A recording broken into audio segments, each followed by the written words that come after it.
Quick shout out from our sponsor, Share ID. Are you trying to boost conversions to your Shopify store? Need to drive more customer loyalty? Get results fast by offering exclusive discounts to consumer communities with Share ID. Share ID helps verify students, teachers, military, first responders, and so much more of these groups. With Share ID, you'll get a verified match in seconds. You can spit out an exclusive discount for customers on the spot. Try speaking directly to a new customer segment with this verifiable identity without adding friction to the shopping experience. Continue to drive incremental revenue in the next 90 days post-purchase with more tailored messaging for your email and SMS campaigns. I personally tested ShareID to see just how easy it was to get set up, and I was pretty much ready to go in under 15 minutes. The onboarding was simple enough for me to follow as a non-technical person. Go to sheerid.com/Shopify and start your free trial today. Once again, that's sheerid.com/Shopify and start your free trial today. Hello and welcome to Ecommerce Uncovered. I'm your host, Matt Lady. Each and every week, I get to talk with and learn from enthusiastic guests, freelancers, agency folks, in-house marketers, and founders, all in an effort to help you bootstrap your D2C brand profitably. We got 2 episodes a week, which will have you staying up to date on the ever-changing industry and learning fundamental concepts and tactics to apply to your brand. Enjoy the show. Today's episode of Ecommerce Uncovered is with the CEO and co-founder of Boom by Cindy Joseph, the first pro-age cosmetic line for women of every generation, the founder of Smart Marketer, a platform full of courses, mentorships, and coaching about how to grow your digital brand, the co-founder and CEO of Zipify Apps, home of one-click upsell and Zipify Pages, both to help increase your average order value, conversion rates, and revenue on your Shopify stores. Please welcome Ezra Firestone. Thanks for your time. All right. Happy to be here, man. And also happy to meet a fellow rider. I can see you got some kind of treadmill bike situation going on in the back. I messed around on a Peloton for a while, so I've been in the game. Yeah, I actually used to teach indoor cycling a while ago. I loved many moons ago, briefly. So you were tearing it up as a fun. spin instructor. Yeah, and then I did powerlifting. So I've been kind of in different phases. Soul Cycle? No, it was more as on the college campus I was at. Okay. So, but you had to be motivational. You had to be like, "Let's go, champ! Let's go!" Yeah. And I'm 6'4", so like people are like, dude, "Whoa, this big guy!" It's big guys in the front of the room yelling at us. Like it was fun. So. Yeah, you don't look 6'4" from this video, but I believe it. I always run into that on Zoom. You meet somebody on Zoom, you meet them in real life, and they're a giant. You're like, "Whoa, okay." Whoa. Yeah. Right on. Man. No. Yeah. No. I see jiu-jitsu in the back. That's a question for later. We'll get to that. Does your height help you in e-commerce? Man, I thought I was interviewing you, but well, you got a vantage point. You got a real high vantage point from which to look at the industry. You know what I'm saying?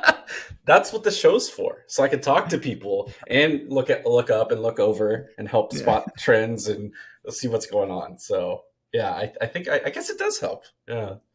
Right on. Sorry. Yeah, please continue. No, all good. It was fun. So you've been doing this for over a decade. One episode I recently listened to in the past, you mentioned selling gift baskets on a Yahoo store back in 2005, 6, and 7. You would run Google ads and then fax $25 to this guy to then ship out the gift basket. Yeah, this was OG, you know what I'm saying? This was like drop shipping before China. Now when people think of drop shipping, they think of selling like sort of useless crap from China to people. But the kind of drop shipping that I did was with American suppliers because there was not there was no way to engage with Chinese manufacturers all the way back then. So you had to find people who were making stuff in America and get them to give you like a CD-ROM of their products and like a printed spreadsheet of how much each thing cost. And then, you'd put it up on a website and, run Google ads or do search engine optimization to get traffic to it. And then when you got an order, you'd fax it. I still remember it was like 2000, I want to say it was 5 or 6. And some woman in Minnesota bought a Fu Manchu mustache from me. And I'm just some bum off a couch in Brooklyn. Actually, at that point, I was on the Lower East Side, New York. And I could not believe, this was before the iPhone. This was before online commerce had really popped off. And I was mind blown. I called my wife. I was like, you will not believe it. Some lady bought a mustache from us. And it was like at that moment, this was real. It was like, holy shit, this is real. Like this could be something. People will buy things from you. It was cool. How does one buy a mustache? Obviously, I'm guessing it's a fake mustache, and it's Yeah, well, I not. sold Yeah. So there was these Jewish cats who were in Midtown. This dude named Elliot, and then this other dude named Moodle, and they had this guy named Juanito who was my homie. I became friends with him, who kind of like ran the whole business, and they would import these wigs from China: Elvis wigs, Afro wigs, mullet wigs, clown wigs, human hair wigs, Cindy Lou Who wigs, everything you could imagine.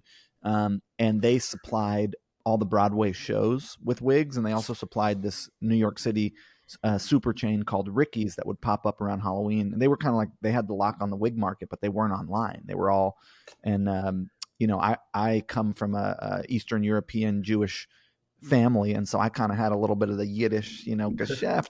I could throw down a little bit because I knew a little bit about the culture, and so I found these dudes because I was uh, managing a makeup shop on the Lower East Side of Manhattan.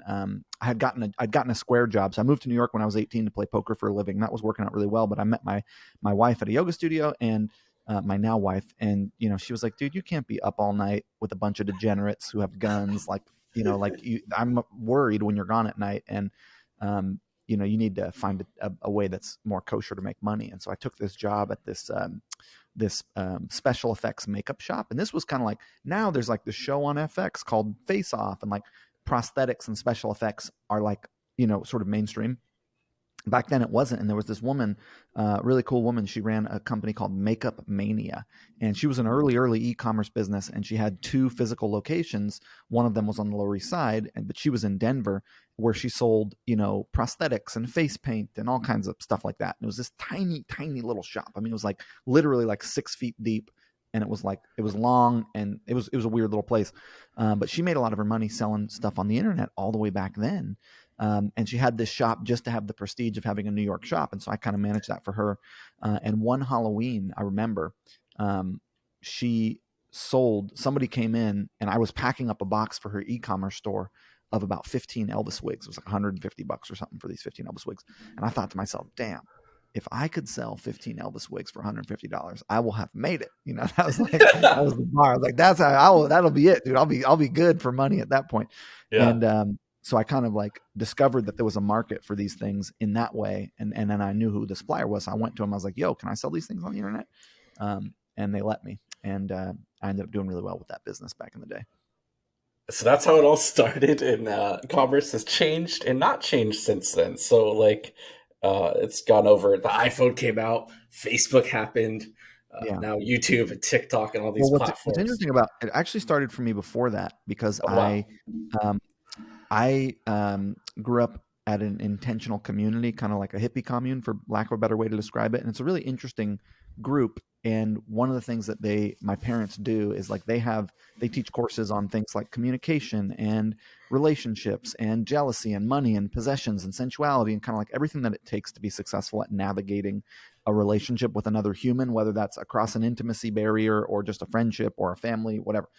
And it's not like a for-profit institution. It's just kind of like they share their research. They've been researching how to live pleasurably with other people for 50 years. A really cool group. And one of these cats that would come take these courses was a life coach.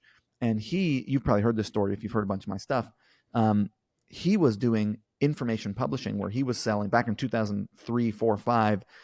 He was selling information on the internet about how to start a life coaching business. And he would have a book on how you could do it, and this whole thing. And I was staying up all night with a bunch of degenerates playing poker. And I was like, man, you're making a couple $100,000 a year from your laptop. Like, you teach me that, and then I will teach you poker. And so we had this trade, and he taught me search engine optimization and landing page psychology and webinars. And he had a newsletter list, because back then what a brand was, it was simply just an email list. There wasn't remarketing pixels. There wasn't social media profiles. There was just a website and an email list. That was it. And what he did was he would put out content regularly to this group of people about things they were interested in: how to be a better coach, how to, hold a good, clean container for your clients, whatever. And then once a month he would do a launch for one of his products. And I ended up taking over that business and running marketing for that business taking it from a couple $100,000 to a couple $1 million a year from 2000. I think I started with them in 05 and I ran it until about 09. And that business is where I really learned the secret to being successful online, which is,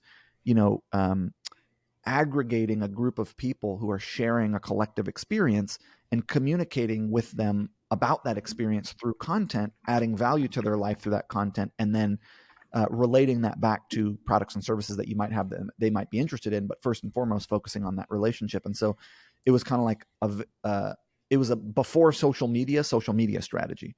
And I've sort of carried that strategy into every business I've ever done. I'm still running that same playbook that I learned from that guy. Now, of course, with new mediums and more sophisticated and all that kind of stuff, but fundamentally it's a similar playbook. Yeah. So that seems very similar, or maybe inspired, and to kind of redefine your icosa framework Icosa of system. Yeah. Icosa, yes, of how to translate Which that for Yeah, it folks. stands for ideation, creation, optimization, syndication, amplification. And if you're going to subscribe to the idea that it's a good idea to, coalesce a group of people over time through content and keep them engaged with you in a conversation and build a relationship with them and then eventually offer them products and services, you first have to ideate, like, who am I talking to? What are they interested in? What are the pillars of my content? Because you want to come back to the same pillars so that your content is thematically relevant, so that there's things people can expect and come back to, whether that's sustainability content or like what you do, interviews with entrepreneurs, or, whether that's, in my case with Boom, like makeup tutorials or content about menopause or content about growing out your hair silver or content about, being divorced and dating again, or whatever it is that is the experience that the group of people is having. But you have these pillars of content, and then you ideate on, like, what could I create within one of those sort of fundamental pillars that would be interesting. Then you have to create it. Then you have to optimize it for all the social networks and clip it up and edit it and all that kind of stuff. Then you got to syndicate it, which is pushing it out everywhere. And then you got to amplify it with spend to make sure it gets seen. And that system, it works really well. That's a really good framework, and something that a lot of brand founders that are listening and bootstrapped, you can do this, and you can start small. One piece of content a month, twice a month, once a week. Pick it with a cadence, and you've mentioned before, it's the consistency. It's the content pillars and the consistency. Which, if you look at my own personal brand, I have fallen apart on this in the last 4 or 5 years. I don't put stuff out regularly now. You don't see blog posts from me, face to camera video. You see the occasional podcast. You see the occasional ad video for Zipify, which is a company that I'm the owner of, but also like sort of a core influencer ambassador for. But I no longer, like Smart Marketer, which was my personal brand that I was sort of building a community around, that ended up launching Zipify and launching a bunch of other stuff, has now transitioned to be someone else as the face of it. There's different people. Like, I'm no longer doing this for myself personally, but it is something that I'll probably get back to, because I think it's like, just like what you're doing, I think it's really smart. If you have appetite and desire and interest, it's a great sort of side business and side value creation strategy for any individual, because I think we actually are still, believe it or not, for us in the tech industry, it's weird to say this, but at the very early stages of the creator economy. I think that, like, there is more and better opportunity every day for creators to create content and aggregate audiences in niche communities, which I happened to do very early in the e-commerce space. Got lucky. It's not like I was super smart or anything. I just was like, oh, this is fun. Like, I'm interested in doing this. I could see this being a path forward. And I was one of the only people doing it all the way back then. And so I kind of got a lot of I got a lot of value for my work was good. Like, I'm good at what I do.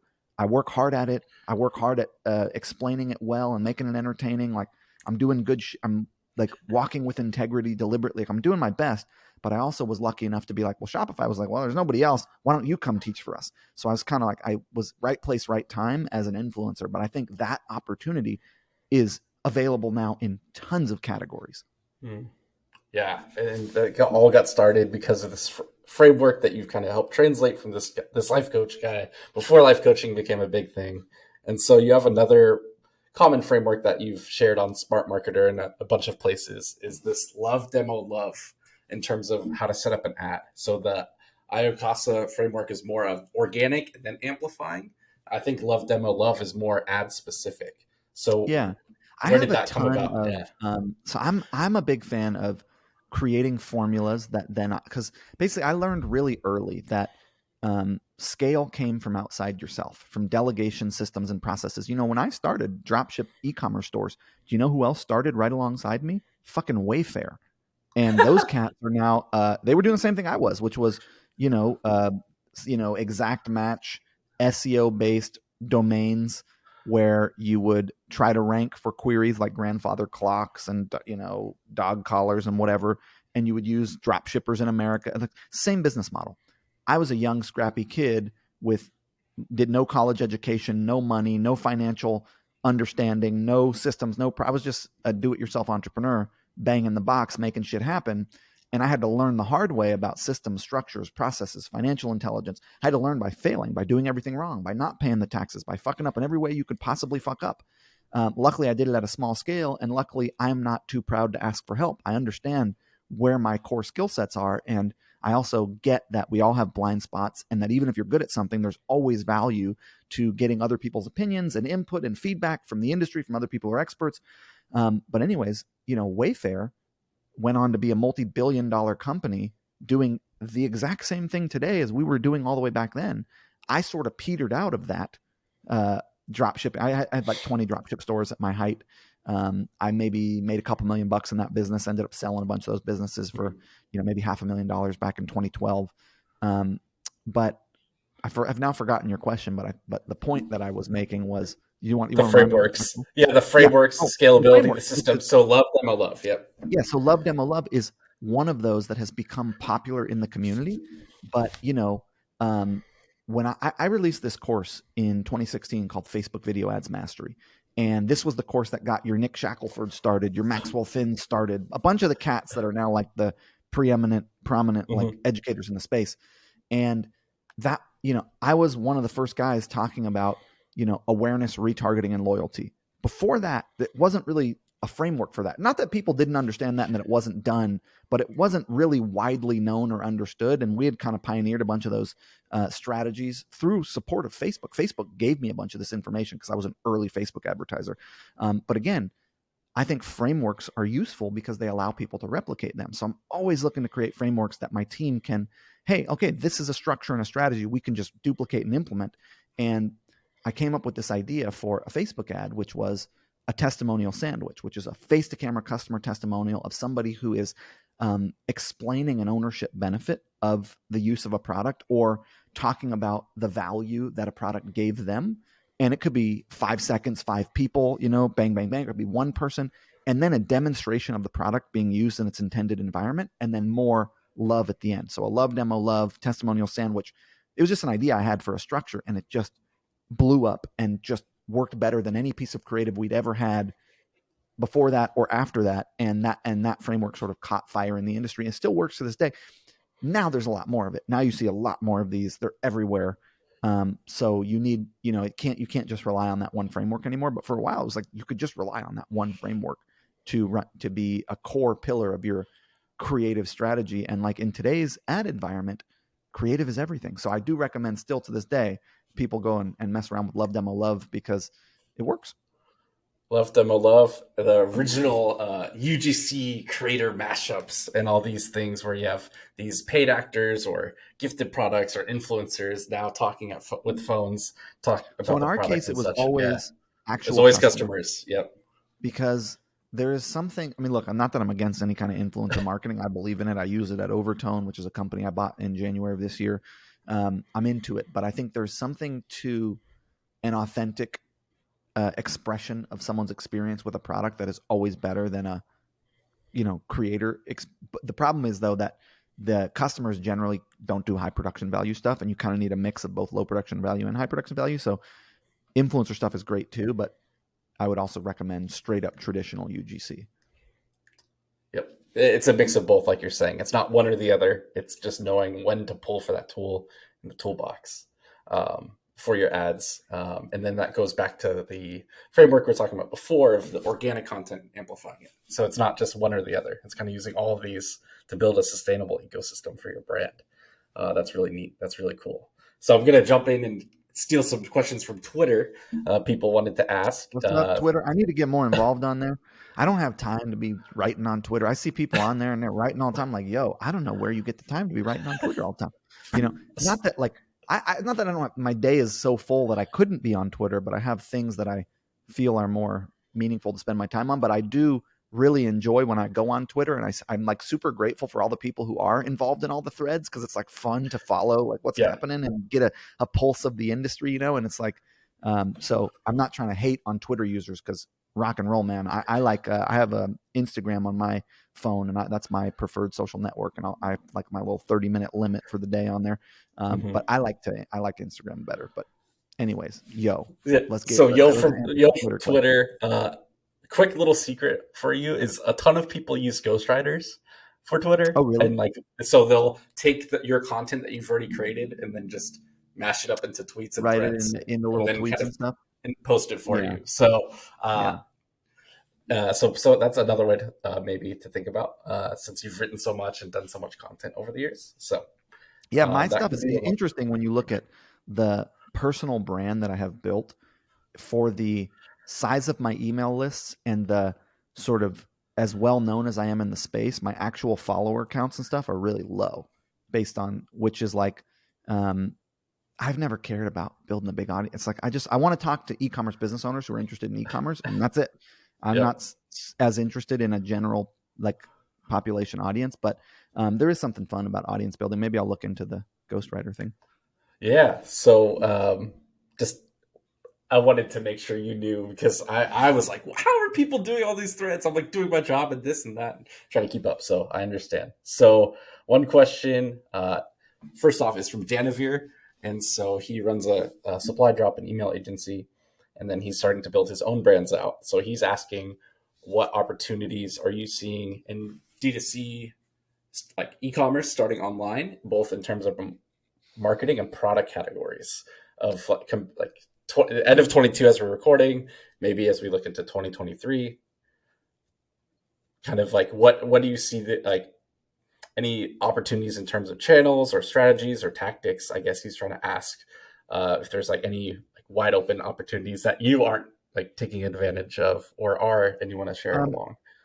I'm a big fan of specifically selling to women, because I was raised by a dozen women, and I have, for as much as a man can understand the psychology and mindset of a lady, I have a unique lens into that, because I sat in thousands of hours of relationship counseling as a kid. I have a deep background in interpersonal communication and relationships. It's probably what I'm best at, is like keeping a group of people together.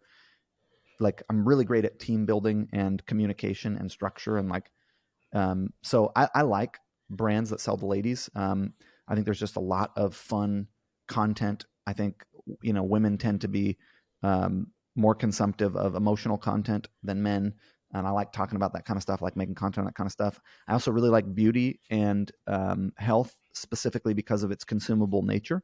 I think it's a lot easier to build a brand in today's world if you can have some amount of consumability, whether that's subscription, whether that's recurring, whether that's refills or whatever. I think at the end of the day, any category is good. Like, pets are awesome. Like, people, less people are having kids. There's a lot more going on in the pet market. So any category of product you can do really well. And the key is two things. One, you have to truly make good product. Like, for example, this is a new skincare brand that I'm working on. I bought an Amazon company for like 25 grand. And so small little company, maybe did like 100 grand in total revenue, like not much profit. But I'm not above that kind of an opportunity. I'm taking, I've got teams, and I'm interested in, you can play the game at any level, and it's all fun and good. And ultimately, if you're enjoying yourself and making good stuff and you're profitable, you're kind of winning this game regardless of size. Even though everybody wants scale, there's a lot of downside that comes with scale too, which we'll talk about in a second. But the point is that when you have to make sure you are making truly the best product that you possibly can, and then iterating on it based on feedback from consumers, iterating on componentry, iterating on formulation, iterating on, you look at Manscaped, they got the Manscaped 1, the Manscaped 2, the Manscaped 3, the Manscaped 4, the Manscaped 5. I don't think they're making any money. I think it came out that they're public and they're one of these companies that's fucking just spending hella money on ads and influencers not making anything. So that's a shitty business model. But my point is, on the product side of thing, they're making a whole bunch of stuff and they're doing it based on the feedback of their consumers, and they're doing their best to reinvent a product category based on the complaints that were there about the sort of legacy product category. And I think ultimately, if you are not truly committed to investing in really getting good at product development, you're never going to be that good at e-commerce. Like, it's like product is everything, because product is what brings a customer back. You can make the best promise and win the first customer, and you'll win in the marketplace initially. But if your product is not compelling and continually getting better, and the experience of receiving it isn't good, and your follow-up and engagement and relationship building with the consumer isn't good, it's like product development is everything. And you have to get good at that in today's world, because you're going to need people to repeat buy from you. And if you don't, and if you have one item and you're not really good at making, like, get better at product development is one thing. And make sure you're making truly good shit that you can stand behind, that you have clear, unique selling propositions that you can articulate to the audience.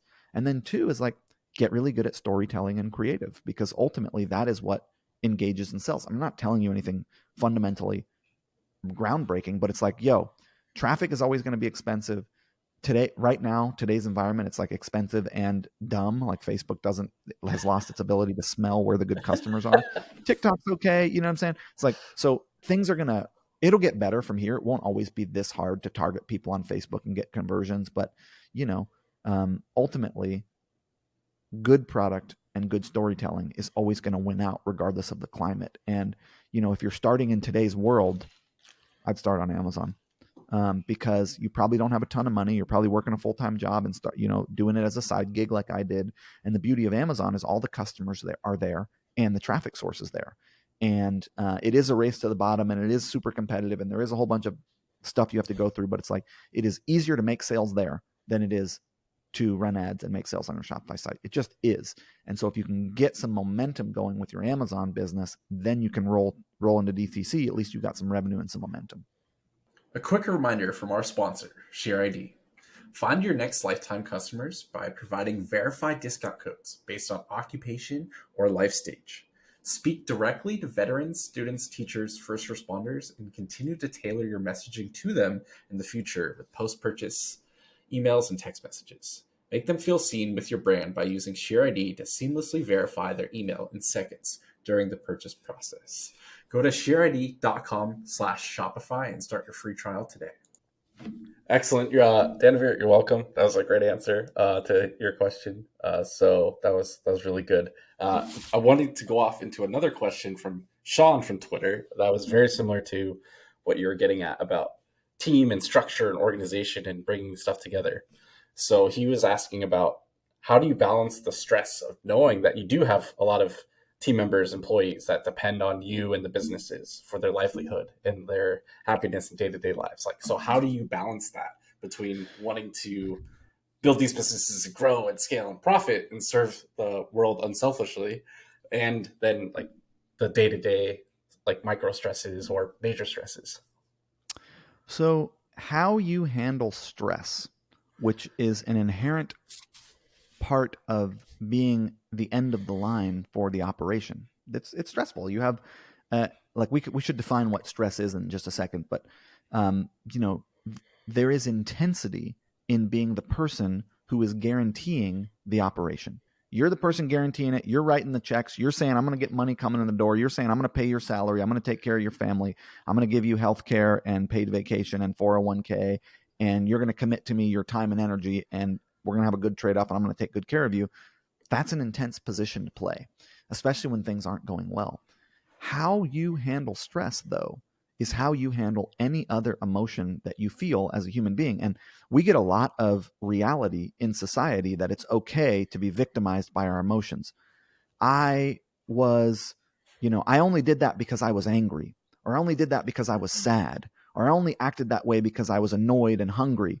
And it's like, okay, so you're feeling an emotion, but you still get to choose how to respond to that. You get to choose how, it's like you wake a dog up in the middle of the night. It's not pissed off. It's ready to go. You have that same capacity. I'm not saying you're a dog, but I'm saying it's like, you do not have to be victimized by your circumstances. You can have a strong enough mindset and strong enough willpower and strong enough intention to show up however you want to show up. And I just don't buy this. I'm victimized by my emotional state. Therefore I have to be some kind of an asshole or be, or behave in a certain way. Now, this is not to say there isn't such things as mental illness and there isn't such things as depression. I am not, negating the reality of those things, but I'm saying for the rest of your life, like the emotions that you feel do not have to dictate how you act. And it's like, if you are finding yourself constantly victimized by your emotional state, you might want to work through your emotions and figure out how to process some of that and release some of that charge and create routines and habits and systems that enable you to navigate your life in a more pleasurable way. Maybe that's meditation. Maybe that's moving your body. Maybe that's talk therapy. Maybe that's hobby. Maybe that's, intimacy and connection and fun activities outside of work. But it's like, if you're overwhelmed by the stress of your position, don't fucking play the position, because you're signing up for a position that's going to be intense. And if you're not up for that intensity, it's not fair for you to take that out on the people around you. So how do I navigate it? It's like, look, what I do is I do my best. I show up with a positive attitude and I try as hard as I can, and I put my best foot forward. I make sure that I'm well taken care of so that I can take care of the people around me. I am full of energy. I sleep well. I eat well. Now, I don't always sleep well. I got madness going on in my house with babies and all kinds of stuff like that. So it's like, but I do my best, right? I make time to move my body. I make time for I set boundaries around my work life such that when I do show up to my work life, I can show up full and give it my all. And if I'm doing my best and I'm treating people with love and care, and I'm taking the next most loving move that I can take in the direction of the people in my company and also in the direction of the success of our company, and I'm getting all the help I can find to get, it's like, I know I'm doing what I can do to serve the organization, and you don't have to work for me. Good luck finding somewhere else that is better to work for, by the way, is my viewpoint. And we've never had anyone quit in 17 years. I have 180 employees, and never once has anyone quit. Not once. I've fired some people for stealing shit from me or bulldogging people underneath them in the organizational structure, or, micromanaging, or, not giving it or whatever. But I think ultimately it's like, yes, stress and intensity and things not going perfectly or going well are part of what you're going to sign up for when you sign up to run a company.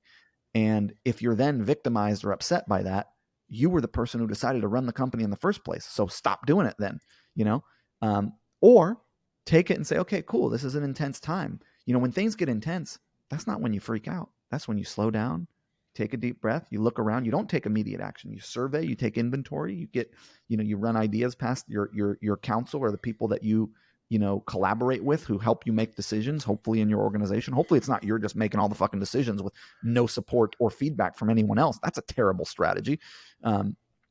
So, I think you navigate it the way you navigate any other emotional intensity in your life, which is with a positive attitude and with an intention to process it and internalize it and learn from it and see what's available there, and then take action in the direction of your goals. Now, look, if shit's not going well, you got to fire people, right? You got to reduce overhead and reduce costs.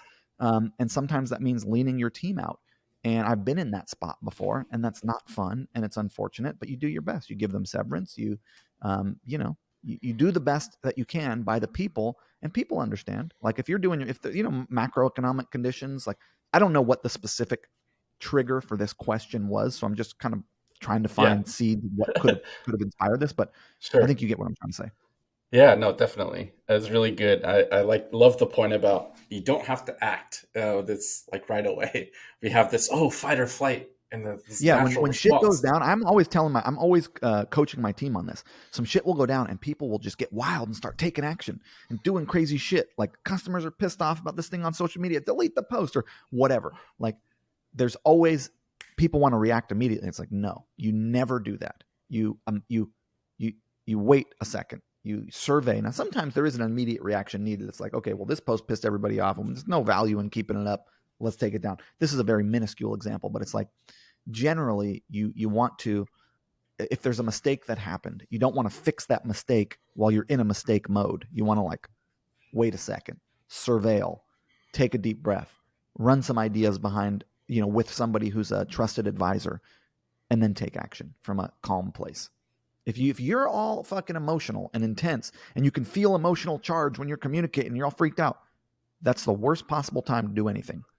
You got to get yourself down to stasis, which is why I'm saying these practices that enable you to, control your emotional state are what make you a good leader. Because what people feel when you talk to them is not what you're saying. It's how you feel. They feel your charge. They feel your anger. They feel your jealousy. They feel your resentment. They feel your agitation. They feel your sadness. They feel whatever the fuck it is that you're communicating energetically. And so you have to make sure that when you're communicating that you're flat. So go run that charge off somewhere else. And then when you make the communication, do it from a flat place so that you're not passing that on so they can actually hear you. Because a lot of people think communication is telling people something. No, communication is what somebody hears. A lot of people say some shit and it kind of lands right here, doesn't actually reach the target. So, and they're like, well, I told them. It's like, well, you didn't take responsibility for them hearing it. Therefore, you did not tell them. Wow. Yeah, that's really good, and sounds very similar to things I've learned over the years in personal relationships and in therapy and all that. So it makes a ton of sense that it also applies to business and work and employees and team and stress. So it's all the same. And we're all human. We're all humans interacting with other humans, whether it's personal or business, right? So appreciate you sharing all of that. It makes a lot of sense. Kind of switching gears back to D2C a little bit. Joe asks, he's seen you run ads before for probably Zipify, where you've had your shirt off, punching a punching bag, and doing these kind of different stuff. So he was just curious and wondering what you'd consider some of the craziest and non-conventional ads that you've run that have worked for you, and kind of had for reference, he runs a 3PL for e-commerce brands. So maybe he's trying to figure out. I'm seeing a lot of this now. Like I kind of sort of started this ad structure where I'll do something that makes has nothing to do with what want to talk to the person about, but it gets your attention. And so I've done all kinds of wild stuff, from being in an ice bath to, riding an electric skateboard to whatever, dressing up as Forrest Gump. But like the idea is get somebody's attention with something that's sort of like a pattern interrupt is what they call it in NLP. Like, wait, what is that? And then transition into what you want to talk to them about, because ultimately, like, first thing you need is someone's attention. And just me sitting here face the camera at my desk is kind of boring. But if I'm like, yo, check out my sumo statue, you know what I'm saying? I got, Musashi Maru, Konishiki, and Akebono here sitting for whatever. Like, you just something that's just like, whoa, what is that? And then so I don't have off the top of my head whatever my craziest ads were. But again, with the Zipify apps, I am the influencer ambassador behind the brand, as well as the CEO and co-founder. And one of my jobs is to generate attention for that brand. And because I have a sort of notoriety within the e-commerce space, it makes sense for me to be one of the people inside of our ads. And I tend to like to do goofy shit, like stuff that's just kind of like fun and weird and whatever. It's just like, that is my personality. I like goofing off and having fun. And so then that shows up in the ads. But I think the idea is less about what are crazy things that I've done and more about the overall strategy, which is get someone's attention first. And, I was not the first person to come up with the idea of a pattern interrupt in an ad, but I think I started doing it early in the e-commerce scene. So yeah. Yeah, especially for the Shopify app versus an info product or service or whatever. So I think that's what Joe was talking about. He does jiu-jitsu too, and I know you do too. So maybe he could get into a certain position and be on the mat as the first opening seconds of an ad for his 3PL, and then transition to whatever. Put yourself in the judo gi, man, or the jiu-jitsu gi. Yeah. So that's cool. Joe, you're welcome. I'll send you an invoice for that idea. So okay, my brother's curious. What belt are you in jiu-jitsu? Because he's a purple belt.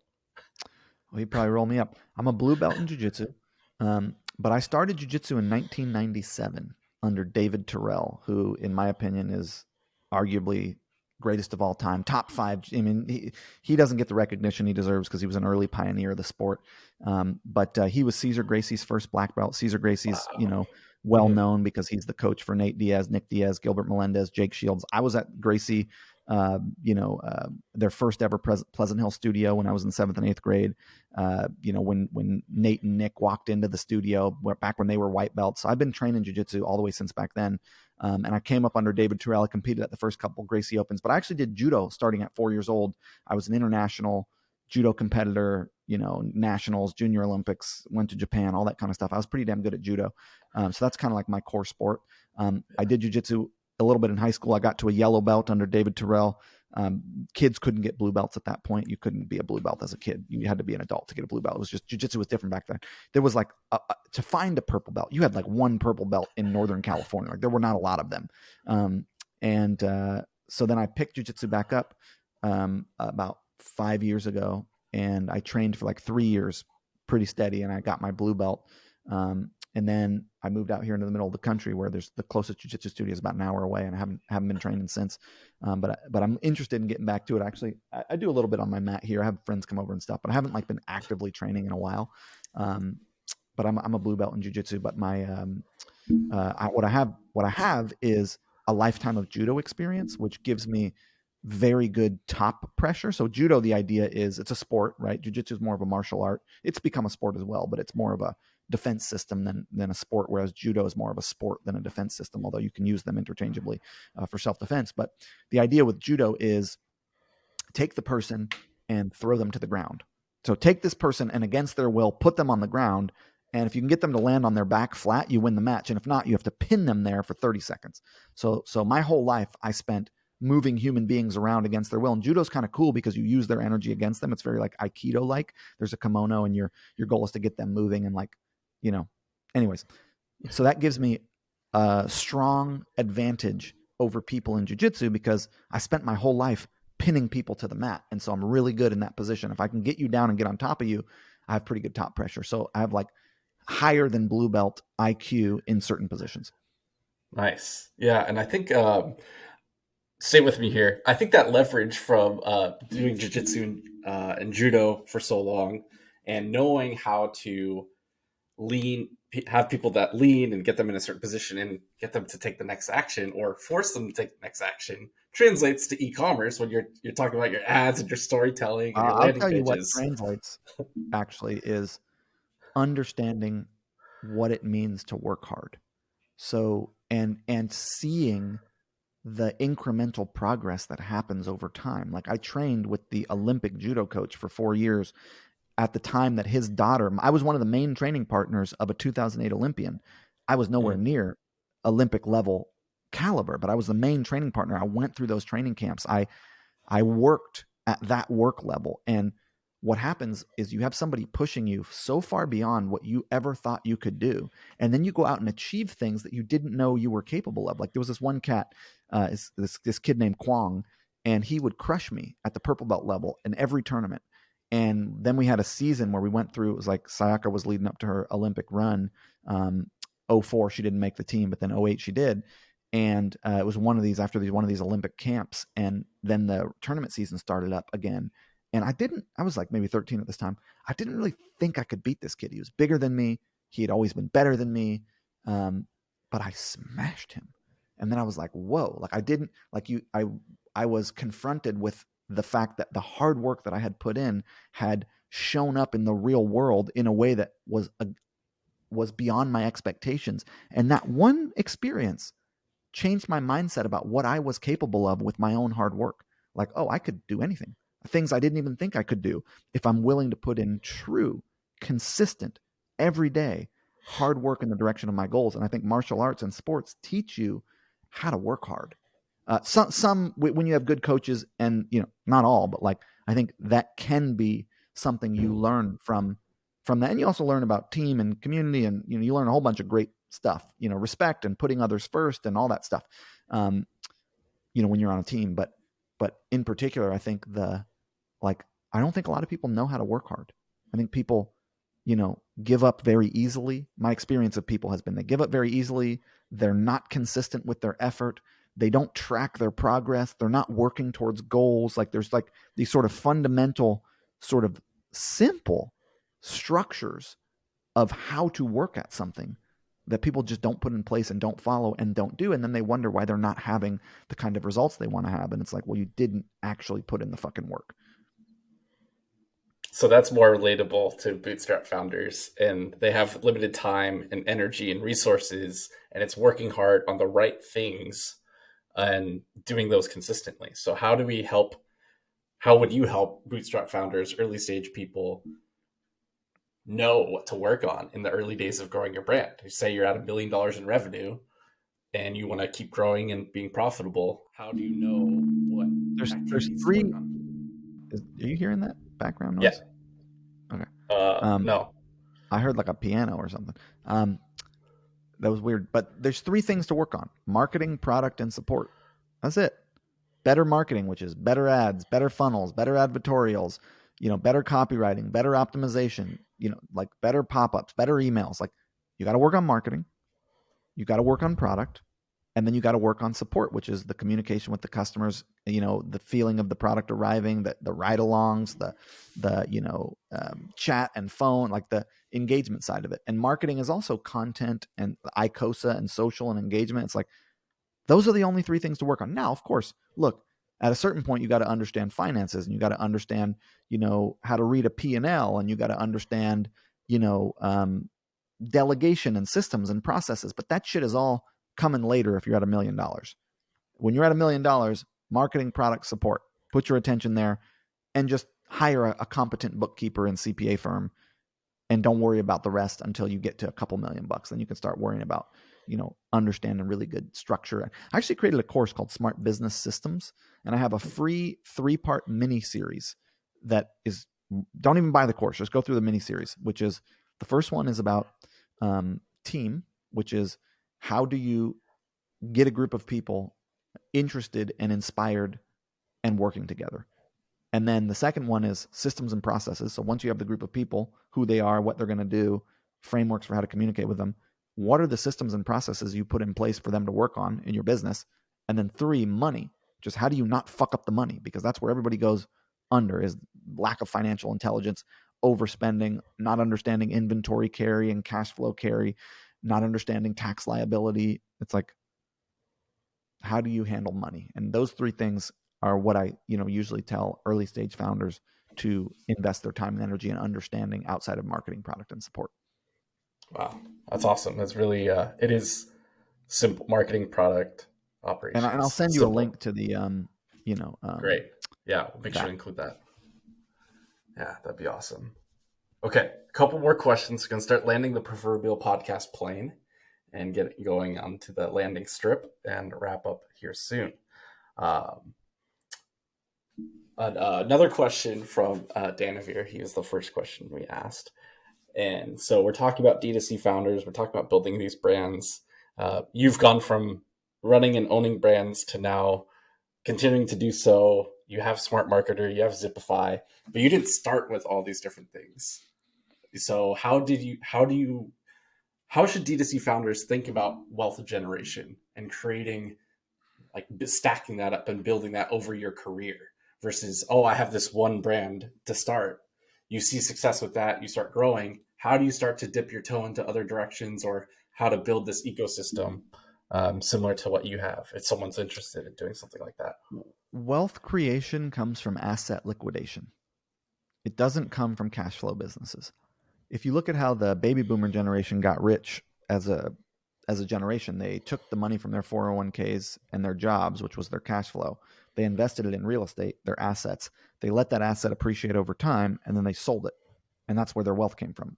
And, for me, I'm a business owner. And so my wealth is tied up in the assets of businesses. So I'm looking to create value in my businesses so that I can one day sell them. I don't care how much money I'm able to pull from them. You pull enough to pay for your life, but the idea should always be, I'm going to sell this brand at some point. I want to do it in 5 years. I'm trying to get it to be as valuable as possible. I'm reinvesting 100% of what I have back into it to grow it, because I'll make 80 or 90% of the money that I'll ever make from this brand the day I sell it. And so basically the idea is, use your cash flow from your business to invest in assets that will appreciate over time, or that you can support in appreciation over time. The reason why I bought Overtone, right? Bought that for about $10 million, is because that's an asset that I can oversee the growth of, right? It's an asset that exists, that it has a certain value today, that over time, if I work on it, I can increase the value of it much more than I can increase the value of a piece of Airbnb house or something, right? That's going to be subject to the market. I support investing in real estate as well. But it's like the idea is wealth creation comes from asset liquidation, and ultimately you have to use your cash flow to buy assets and then let them appreciate or support them in appreciation and sell them. And how you do that is up to you. And the way that I do that is by buying and building companies. Of course, I've got real estate holdings and I've got some money in the market and shit like that. But like the bulk of my wealth has been generated and still exists in, business assets. And I believe in that. And I think, you go deep before you go wide. So you get one thing really, really working, get a team in there really running it. You actually get it fundamentally, exclusive of you. And then you can move on to something else. Or maybe you're only working 10, 15 hours a week in it because it's good. You got a good leader there. You got the team, you got the systems. You don't need to be fully in it. And now you can start something up. And I've never started something until something else has been solid, right? I didn't start Zipify until Smart Marketer was solid. I didn't buy Overtone until Boom was solid, right? Like I maybe had other brands, but I had people in there running them where I was just a financer. Like, you can really only hold 2 or 3 projects at a time with there's not much more space in your brain for more work than that, unless you don't have a family and you don't have hobbies and you don't have other shit you're doing. Okay, great. You're just burnt, you're grinding, but that's going to last for your 20s. And if you're doing that in your 30s or 40s, you're probably fucking miserable and unhappy.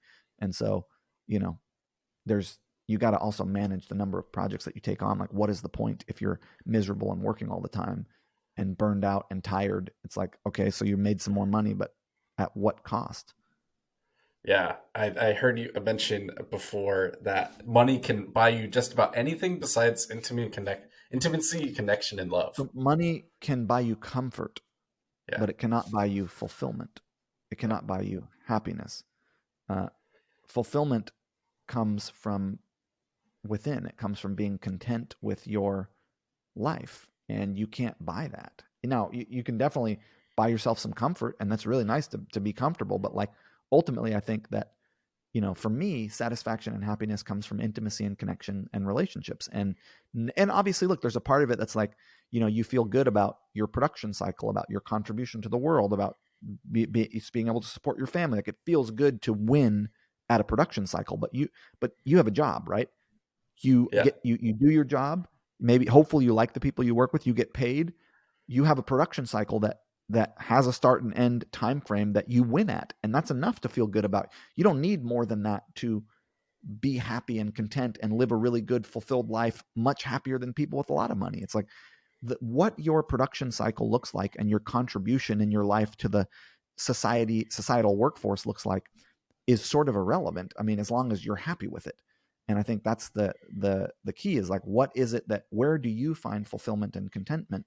And, that's a personal choice, believe it or not. It's like the Buddhists, they'll fucking, when you go to a monastery, they'll give you a pair of scissors and they'll say, go cut the grass, and they'll leave you out there for 6 hours. And what you'll find, and you'll be like, what you'll find is, oh, there's little bugs down here and it's kind of beautiful and I can hear the birds. And you will find that you can choose to enjoy whatever circumstances you're put in. You can find, you can be interested in your world. And that is really where the magic is. It's with you being interested in what's around you and what's available to you, and bringing interest and bringing enthusiasm and bringing intention. That's a choice. And you get to choose to do that regardless of the task or set of circumstances that are in front of you, as long as survival is handled. If you're not, if you don't have food and water and shelter, you're okay. Now we're having a different conversation. But if survival is handled, you have food, you have water, you have shelter, and now then there's levels of comfort, as I mentioned earlier, right? Money is going to help you with that, and it's nice to be comfortable. But they did this study at Harvard or something that said basically after like $100,000 a year in Western society, maybe it was 75, you don't really get much happier with more money. Now, yeah, and more money, more problems. There's more bullshit to deal with the more money you have. You yeah, know what I'm saying? Biggie said it, and yeah. and that's cool and that's fun if you want to chase that. I'm a big fan of wealth creation. I'm into the money, making money and generating resource and using it towards causes in the world that I find noble. I like that game. That's fun for me, but it is by no means some righteous fucking endeavor that anyone and everyone should want to engage with. Right. It's your the takeaway is figuring out for yourself and knowing, do I want to put myself into the stressful end of the line being the CEO and building these teams and being responsible for all this stuff. You've chosen that. Not everyone has to choose that. So you can be interested and be fulfilled in many other ways. So that's awesome, man. Okay, so that's we can wrap it up there. Where do you want to point people to? Where do you want to send them? Where do you want to link people if they want to chat with you or hire your team, all that sort of stuff? What do you want to You can plug? check me out on Instagram at instagram.com/Ezra Firestone. I'm on Twitter. I'm on YouTube. I'm on, I'm on all the social platforms. I'm on LinkedIn, although I'm not really on there. I'm not on TikTok. You can find my blog at smartmarketer.com. I'm around. You could find me if you're interested. Cool. Awesome. Go check out smartmarketer.com, Ezra Firestone on all platforms. Really appreciate your time today. It was awesome. It was a pleasure. Everyone else listening, thanks so much for tuning in again to another episode, and we'll catch you on the next one. Appreciate it. That's it for today. Thanks so much for listening to this episode. I love being able to do this, continue to learn and meet people in this industry. Every rating, review, and episode you share with a friend means so much to me, as I'm bootstrapping this show as part of my media brand, High Key Geek. If you haven't checked out my other show, Brand Builders, you should. It's with myself and Tom Brown and Richie Machiko. 2 times a week, we talk in a much more casual setting, and we think out loud, we brainstorm, and we share our lessons as we continue to operate and run businesses in the D2C space today. We didn't exit, we didn't just consult and advise now, and we're in the trenches as we like every day still. So we're learning in real time and sharing it with you as we go. That's Brand Builders on High Key Geek YouTube, Spotify, Apple, or wherever else you find your podcasts. Catch you next time.